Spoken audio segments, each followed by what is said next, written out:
I think Elon Musk is going to create whatever he wants and be successful with it. That's a quote from my source, G Money. G Money is not a Tesla investor. He is an investing enthusiast of about 5 years, lightly following the stock market. G Money told me about an interview on late night television with Clint Eastwood. An interview where Eastwood, back in 2009, talks about the development of electric cars. It was an interview with David Letterman, again back in January 2009.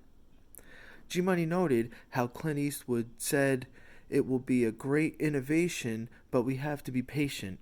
Plus, production is also hard, as Elon says. G Money added, it's going to take time to be proven to be efficient, and obviously, with this being Letterman, there's a lot of comedy and comments made in jest. Unquote. On top of all that, G Money started the topic of Elon Musk's Twitter takeover.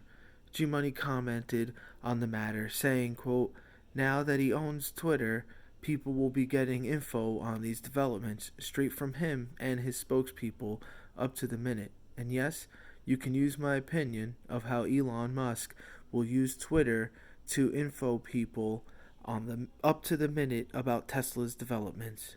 So even a non-Tesla investor sees in his own way, to his own understanding, the opportunity to control a globally popular social app like Twitter. Most importantly, the opportunity to control 100% transparency and information distribution. Education is vital. So, as a side note, I wanted to ask, will Elon Musk be starting a university? I'm not sure of Elon's intent in education. And I'll also have to research the intent of each of the financial institutions involved in X holdings to maybe get a clue into that.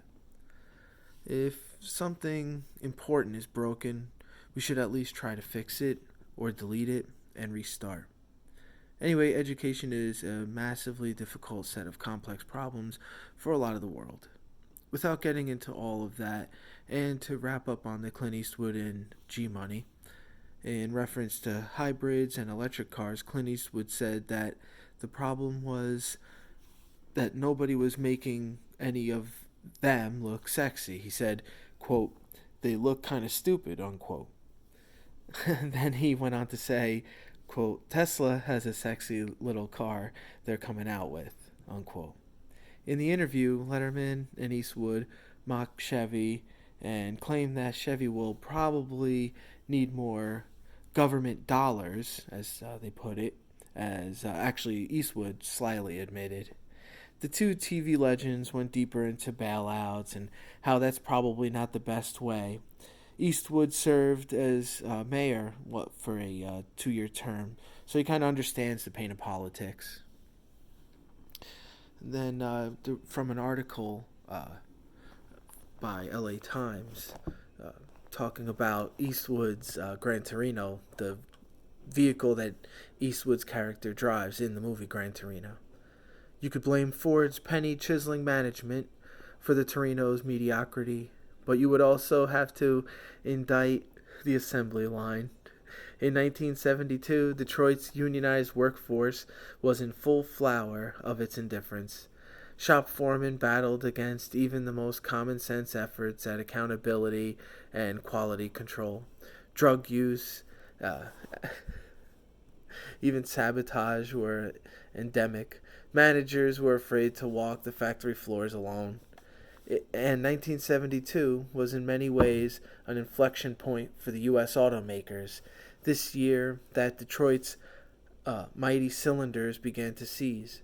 The big three would never again be as comfortable and arrogant and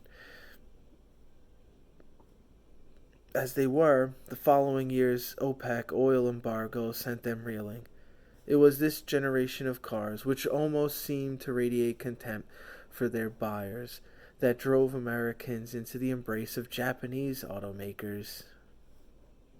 It was this generation of car makers, and indeed the one that came after, that failed to answer the challenges of an increasingly competitive global market. That failure took Detroit, a once beautiful city of broad avenues and majestic public spaces straight to hell.